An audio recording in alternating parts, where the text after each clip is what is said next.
ఈరోజు వాగ్దానము పరిశుద్ధాత్మ వాగ్దానం. పరిశుద్ధ గ్రంథమైన బైబిల్లో నుంచి ఈ వాగ్దానాన్ని మనం చదువుకుందాం. ద్వితీయోపదేశకాండం 19వ అధ్యాయం 9వ వచనాన్ని మనం చదువుకుందాం. ఆయన మార్గములలో నడుచుటకు నేడు నేను మీకు ఆజ్ఞాపించిన ఈ ఆజ్ఞలన్నిటినీ అనుసరించి నడుచుచు. ఈరోజు పరిశుద్ధాత్మ దేవుడు మనకిచ్చే గొప్ప వాగ్దానం ఏంటంటే ఆయన మార్గములో నడుచుటయే ఆశీర్వాదము. ప్రభువునందు ప్రియులారా, ఆ దినము దైవజనుడు గొప్ప నాయకుడైనటువంటి మోషేతో దేవుడు ఇశ్రాయేలు ప్రజలతో మాట్లాడుతూ ఉంటే ఈ వాగ్దానం ద్వారా మనందరితో ఈరోజు ప్రత్యేకంగా మీతో దేవుడు మాట్లాడుతున్నాడు. నా ప్రియ దేవుని బిడ్డలారా, మరి నిజంగా గమనిస్తే దేవుని మార్గములు నడుచుటయే ఆశీర్వాదం అండి. నిజంగా మీరు గమనించండి, దేవునికి ఈ లోకములో సంతోషము ఇష్టం ఏంటి తెలుసండి? ఆయన పిల్లలైనటువంటి వాళ్ళు దేవుని మార్గములో నడవటమే దేవునికి ఇష్టం.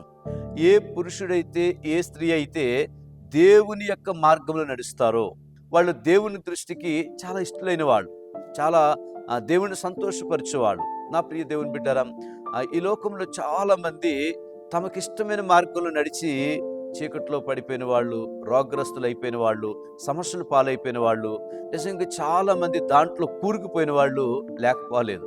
ఈరోజు ఈ వాగ్దానం వింటున్న మన జీవితంలో ప్రియమైన దేవుని బిడ్డారా, ఒకవేళ మీరు కూడా తెలుసో తెలియకో గత కాలంలో మీ సొంత మార్గంలో వెళ్ళి ఒకవేళ ఏవైనా కొన్ని చేసినప్పుడు దాంట్లో నష్టపోయారేమో. ఒకవేళ ఒక వ్యాపారంలో కావచ్చు, లేకపోతే ఒక పనిలో కావచ్చు, లేకపోతే ఒక ఏవైనా కొన్ని విషయాల్లో ఈరోజు మీరు ఫెయిల్ అయిన అనుభవాల్లో కనబడుతున్నారు. దానికి కారణం ఏంటి అని, అసలు ఎందుకు నా జీవితం ఇలా అయింది అని నువ్వు చాలా ప్రశ్నార్థంగా జీవిస్తూ ఉండొచ్చు. అయితే దేవుడు అంటున్నాడు ఈరోజు, ఆయన చెప్పే గొప్ప శ్రేష్టమైనటువంటి పదం ఏంటంటే, అవును కదా, కొన్నిసార్లు ఆ మార్గంలో నుంచి మనం సరిగా ఉండకపోవటమే. అయితే మరి నిజంగా ఒక ప్రాంతంలో ఒక వ్యక్తి ఉన్నాడు.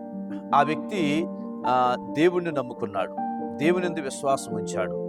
ఇంకొక విషయం ఏంటంటే దేవుని ఆజ్ఞలకు బద్ధుడయ్యాడు. ఆ దేవుని మార్గంలో నడవటం అనే ఆ వ్యక్తి ఎలా అంటే, సపోజు ఆయన దేవుని మందిరానికి క్రమంగా వెళ్తాడు. ఆ దేవునికి ఇష్టం కదా, దేవునికి సంతోషం కదా, దేవుని ఆజ్ఞను పాటించడం కదా. అలాగనే దేవుని వాక్యం చదువుతాడు, దేవుని మాటను గైకొంటమే కదా. నిజంగా దేవుని చిత్తమేంటో హృదయం ఏంటో తెలవటం అదే కదా. ఆ వ్యక్తి జీవితంలో దేవుని మార్గములో అన్ని విధాలుగా నడిచేవాడు. అయితే ప్రియమైన దేవుని బిడ్డరా, అలాంటి వ్యక్తికి ఒక ఆఫీసులో మంచి ఒక జాబ్ వస్తే దాంట్లో ఉంటే ఎప్పుడు తన బాధ పెట్టేవాడు, ఎప్పుడు హింస పెట్టేవాడు.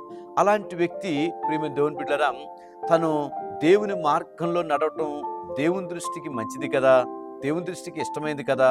తన ఇష్టమైన పిల్లలు కష్టములో నష్టములో ఉంటే దేవుడు ఊరుకుంటాడా? అయితే విషయం ఏంటంటే, తన పక్షమును దేవుడు నిలబడ్డాడు. ఎంతమంది తనకు హాని చేద్దామనుకున్నా సరే దేవుని మార్గంలో నడిచే వ్యక్తి కాబట్టి, దేవునికి ఇష్టమైన వ్యక్తిగా మార్చబడ్డాడు కాబట్టి దేవుడు అతన్ని ఆశీర్వదించాడు. నా ప్రియ దేవుని బిడ్డ, ఈరోజు దేవుడు నీ విషయంలో కూడా మాట్లాడుతున్నాడు. కాబట్టి నువ్వు దేవునికి ఇష్టడుగా ఆ దేవుని మార్గములో నడిచినప్పుడే దేవునికి ఇష్టలుగా మార్చబడతాం. కాబట్టి ఈరోజు నా దేవుడు అంటున్నాడు, నిజంగా అతని జీవితంలో ప్రతి సమస్యను విడిపించి తన ఆశీర్వాదంగా రెట్టింపు స్థితిలోకి దేవుడు తీసుకెళ్ళాడండి. వారి జీవితంలోనే కాదు, ఈరోజు దేవుడు అంటున్నాడు, నీ జీవితంలో కూడా దేవుని మార్గములో నువ్వు నడుస్తుండగా నిజంగా దేవుడు ఆశీర్వాదాన్ని చూడబోతున్నావు. నీ ఫ్యామిలీలో చూడబోతున్నావు, నీ పిల్లల్లో చూడబోతున్నావు, అలాగనే నీ యొక్క వ్యాపారంలో చూడబోతున్నావు, జాబ్స్ చూడలేకపోతున్నావు.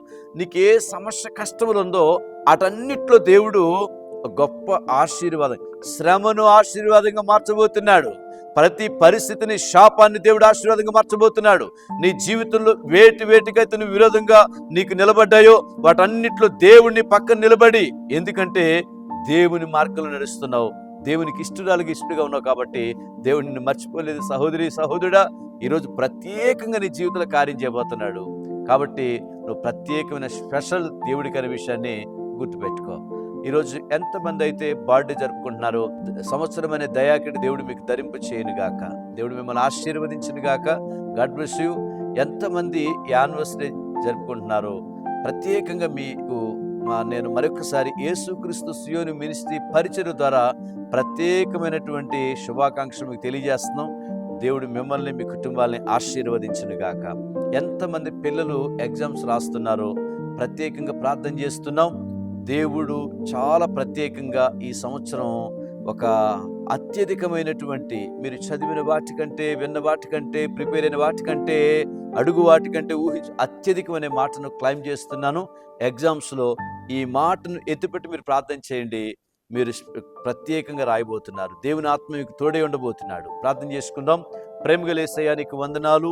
ఈరోజు ఎంతమంది బిడ్డలు నాయన ఎగ్జామ్స్ రాస్తున్నారు, యేసు నామములో నాయన వారు అడుగు ఊహించు వాటికంటే అత్యధికంగా ప్రభువా వారి మీద నీ కృప ఉండునుగాక. అలాగనే మంచిగా ప్రిపేర్ అవ్వటానికి కృప ఉండునుగాక. దేవుని సన్నిధి వారికి స్పెషల్గా తోడై ఉండునుగాక. నాయన ఈరోజు ఎంతమంది బిడ్డలైతే దేవుని మార్గములో నడవక కొన్ని సమస్యలు తెచ్చుకున్నారో, ఈ రోజు నుంచి దేవుని మార్గములో మరలా తిరిగి నడవటం మొదలు పెట్టారో, వారు మళ్ళీ తిరిగి ఆశీర్వాదాన్ని చూచునుగాక, ఫ్యామిలీలో సమాధానం చూచునుగాక, వారి దేహంలో ఆరోగ్యం చూచునుగాక, వారి బిడ్డల విషయంలో ఒక ప్రత్యేకమైన కార్యాలు చూచునుగాక. యేసు నామములో ప్రార్థిస్తున్నాం తండ్రి, ఆమేన్.